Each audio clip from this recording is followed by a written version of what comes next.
La loi Macron va passer par la grâce du 49.3. Mais maintenant, Manuel Valls va devoir convaincre une majorité de plus en plus fragile de le suivre. Bonjour Danny Cohn-Bendit. Bonjour Thomas. Écoutez, ce matin, devant la gravité de la situation, j'ai décidé de vous nommer à Matignon. Félicitations. Alors vous, Premier ministre Danny, vous faites quoi maintenant? Alors attachez-vous bien. Moi, Premier ministre, je prends le général Norlin après l'avoir écouté sur Europe 1 comme conseiller militaire. Il a raison. Moi, Premier ministre, je bouscule le président pour qu'enfin il organise la fronde contre l'immobilisme en Europe. La relance économique passe par la relance européenne. Il ne suffit pas de dire non aux Grecs. Moi, Premier ministre, je démontre par des initiatives gouvernementales, j'ai tout un programme, je l'ai écrit, que la loi Macron, ce n'est que pas le début d'un recul social et écologique. Moi, Premier ministre, j'arrête de vendre la loi Macron comme la modernisation tant attendue.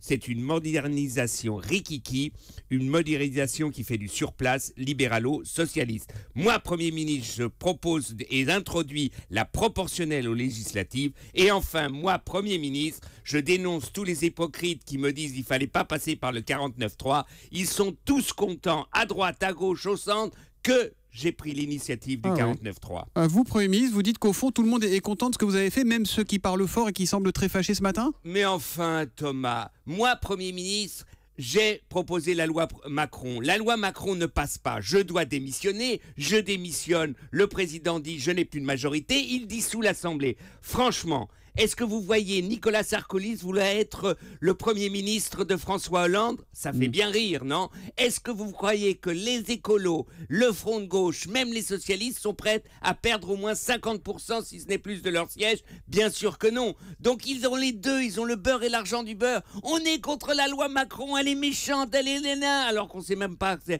ça va faire mal ou pas. Mais en même temps, ils restent à leur poste, donc tout va bien. Bon, et dites-moi, sinon, puisqu'il sera là dans quelques minutes, vous, Nicolas Sarkozy cette fois, vous faites quoi, Danny? Moi, Nicolas Sarkozy, j'arrête de pédaler dans le vide. Je prends mes responsabilités en tant que président de l'UMP, ayant un projet pour la France, et non seulement pour moi, Nicolas Sarkozy. Je comprends que le meilleur rempart à droite contre la dérive vers le Front National, c'est aujourd'hui Alain Juppé. Et alors je me mets, moi, et je mets l'UMP au service du meilleur d'entre nous. Qui est? Alain Juppé. Eh ben, vous allez lui faire plaisir à Nicolas Sarkozy qui sera là dans quelques minutes et qui répondra notamment à vos questions, chers auditeurs, au 39-21. Nicolas Sarkozy interviewé par Jean-Pierre Elkabbach à partir de 8h10 et par vous après 8h30. Danny, on vous retrouve demain pour l'humeur de Denis juste avant 8h-5.